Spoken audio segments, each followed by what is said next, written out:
Bismillah, Assalamualaikum warahmatullahi wabarakatuh. Barengan sama Noboyo. Hari ini kita obrolin satu buah tablet yang gue udah pakai beberapa saat, yaitu ini dia, Pokopet. Sulit emang nggak gelap mata melihat harga dan juga spesifikasi Pokopet. Datang rilis di harga 3.999, harga Pokopetnya 699, harga keyboardnya 699 juga. Dengan 5,4 juta paket lengkap, memang sangat-sangat menggoda sebenarnya. Tapi kan kalau misalnya nih kita ngomongin productivity, tidak melulu itu hanya masalah harga dan juga spesifikasi. Pokopet untuk productivity bisa nggak? Jawabannya adalah bisa. Yuk, kita jelasin. Kita mulai videonya seperti biasa deh, dari spesifikasi kali ya, biar tidak gelap mata. Pokopet ini kalau kita ngelihat chipsetnya udah menggunakan Snapdragon 7S Gen 2, RAM-nya 8GB LPDDR4X, storage-nya 256GB UFS 2.2 dan masih bisa di-expand lagi sampai dengan 1TB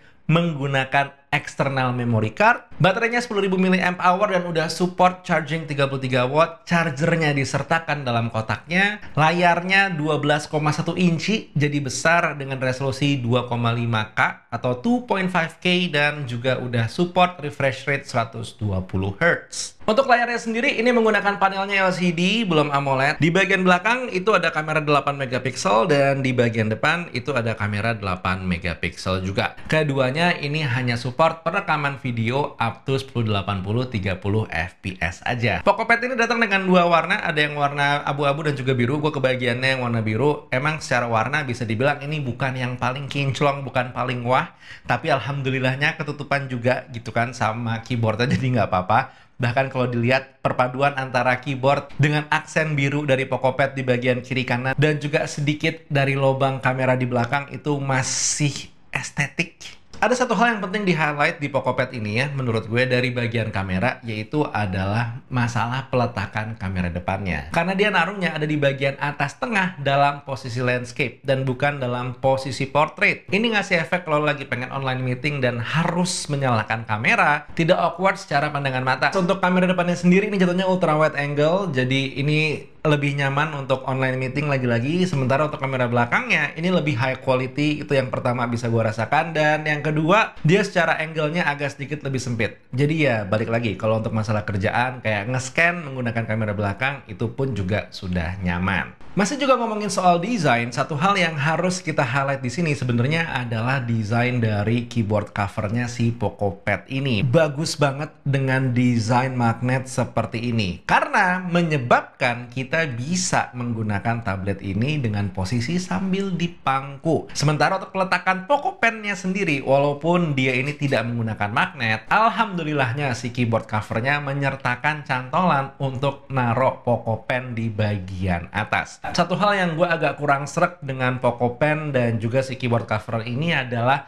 fakta bahwa mereka harus di-charge menggunakan USB Type-C dan tidak otomatis nge-charge atau mengambil daya dari tabletnya. Cuman balik lagi, ini barang kan harganya 3.999 ya, jadi ya udah. Dan yang nggak kalah menariknya adalah fakta bahwa kita tetap masih bisa ngetik menggunakan Pokopet ya. Padahal secara keyboardnya udah terpisah. Inilah nikmatnya lo menggunakan Bluetooth. Ya ada hal yang menyenangkan, ada hal yang mungkin kurang srek. Jadi pilah-pilah aja lah, kira-kira ini malah menguntungkan lo atau enggak. Tapi sebenarnya ada satu hal yang membuat Pokopet itu menjadi sangat menarik di mata gue, yaitu hadirnya interconnectivity. Apa sih interconnectivity? Bahasa gampangnya adalah ini satu buah fitur ekosistemnya Xiaomi yang membuat lo bisa memiliki continuity antara handphone dan juga tablet yang lo gunakan. Oke, kita coba cek bareng aja sekarang ya.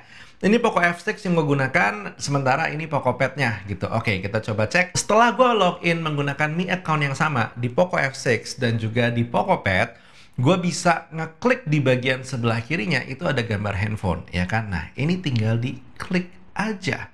Ini adalah Poco F6 gue. Jadi, ya, yang lo lihat saat ini di sebelah kanan layar ini adalah handphone gue. Jadi kalau misalkan handphonenya ini gue geser, dia akan kegeser juga. Dan nggak cuman gue bisa mirroring aja ya, gue juga bisa loh mengontrol si Poco F6 dari tampilan Poco F6 yang ada di Xiaomi Pad gue. Kita coba cek. sekarang untuk gallery. Nah, di gallery ini ada beberapa foto misalkan yang pengen gue coba grab, gue pindahin ke Pokopet. Simple banget. Gue tinggal buka gallery, masuk ke album, albumnya Test nih misalkan saat ini. Terus gue mau ngambil foto ini dari launching Poco yang ada. Tinggal tahan aja. Terus tarik ke album yang ada di Pokopet dan udah selesai. Ini pindah. Kurang lebih mirip-mirip ya dengan multi control dari Samsung Tab S9 series, tapi dengan harga jauh lebih murah. Dan seperti tadi gue bilang, ini nggak cuman bekerja atau berlaku hanya untuk foto aja, tapi juga berlaku untuk data-data. Kayak misalkan data yang pengen gue pindahin adalah file APK AnTuTu Benchmark. Nah, gue tinggal tahan aja, terus tarik ke folder yang gue tuju, dan selesai. Nggak berhenti di situ, kita coba lagi ngomongin tentang si interconnectivity. Ada continuity. Misalnya, gue lagi browsing nih, ada satu buah berita yang pengen gue baca dan pengen gue bikin kontennya. Oke, kita tinggal langsung copy paste aja. Let's say misalkan judulnya dulu deh. Yang pertama gua copy dari handphone dan kemudian bisa langsung gua paste di tabletnya. Gambar bisa nggak? Oke, kita coba aja. Jangan ribet-ribet, tinggal copy image terus kita coba paste. Selesai. Persis lah kayak yang sering lo lihat orang-orang contohin kalau pakai iPad, ya kan? Continuity-nya udah hadir. Dan satu hal yang juga kepake di gue untuk interconnectivity dari Xiaomi ini di Pokopet dan juga Poco F6 itu adalah masalah koneksi. Pokopet itu hadir hanya mengandalkan WiFi aja. Ini enak deh. Dia langsung mengenali, ini udah ada nih handphone lo yang punya koneksi data, mau connect nggak jadi WiFi hotspot secara langsung? Tanpa harus masukin password dan semua segala macamnya. I do think interconnectivity adalah game changer sebenarnya untuk Pokopet dan juga Poco F6. Yang menarik di sini adalah kalau selama ini di otak lo Poco itu disruptor dan juga masalah gaming performa. Kali ini dengan hadirnya interconnectivity di Pokopet dan juga Poco F6 udah mulai nih Poco masuk ke ranah productivity. Tapi tentu ya tidak ada yang namanya gading yang tak retak, ya kan? Karena Poco F6 ini base-nya menggunakan Snapdragon 7S Gen 2, berarti bukan yang paling powerful di kelasannya. Mulai dari AnTuTu-nya dia main di 611 ribuan aja, terus Geekbench 6-nya untuk single core-nya di 1034 dan multi-core score-nya 2997. OpenCL-nya ada di angka 1798, Vulkan di 2321. Tapi memang untuk 3D Mark-nya ini bisa dibilang juara sih karena ukurannya yang besar ya kan. Jadi untuk heat distribution yang lebih bagus, untuk performa highest score-nya dan juga lowest score-nya ini perbedaannya terpaut tipis banget dengan tingkat stabilitas di 99,8%. Dengan angka benchmark tadi diterjemahkan ke penggunaan sehari-hari, kalau penggunaannya lebih banyak nonton multimedia tentu aman. Untuk ngetik-ngetik, scripting, browsing, googling, researching juga ini aman. Untuk ngedit video, nah di saat gue coba nih menggunakan file dari kamera mirrorless H265 4K 60 fps. Emang gue merasakan ada kejet-kejet di saat gue harus ngedit video menggunakan CapCut padahal hanya Reels saja dengan efek bermain di zoom in dan juga zoom out secara manual. Untuk renderingnya sih aman, tapi proses editingnya tidak sesmooth yang gue bayangkan. Sementara kalau lo kepikiran nyoret-nyoret menggunakan Poco Pen, ini menggunakan Mi Canvas enak sih, aplikasi bawaan, gratis, dan juga berjalan dengan smooth.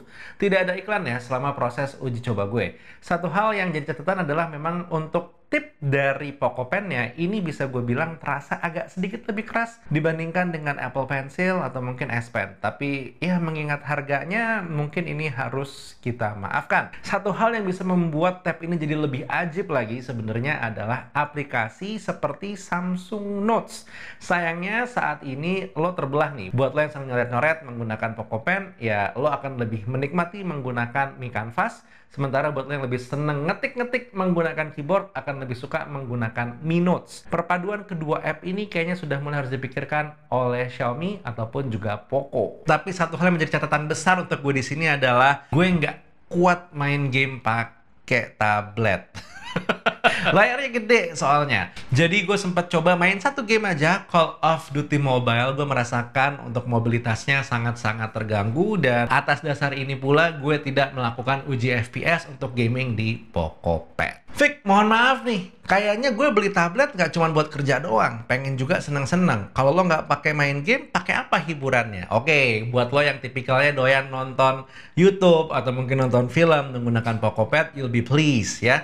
Walaupun emang layarnya ini belum menggunakan panel AMOLED ataupun juga Super AMOLED, masih LCD, tapi secara warna udah cukup rich, masih enak dilihat, dan yang paling penting adalah speakernya ini ada 4 si Pokopet ini ya. Jadi suaranya besar, benar secara kualitas bukan yang paling gede, secara bassnya apanya segala macam, tapi hitungannya kualitasnya tuh sedang lah gitu, kebantu dengan suaranya yang besar, jadi masih oke untuk lo mengkonsumsi multimedia. Sementara untuk masalah baterai, nah ini data yang gue punya adalah di saat gue nonton YouTube full 100% untuk brightness-nya, yang dimana itu terlalu terang untuk skema dalam ruangan, 1 jam dia memakan daya itu 19%. Tapi gue sempat nih ngelakuin kesalahan. Jadi screen-nya gue nggak set brightness-nya ke 100%. Hanya bermain di 75-80% aja. Ternyata selama 1 jam itu dia hanya memakan daya 8%. Jadi emang secara baterai Pokopet ini bisa dibilang udah ajib lah.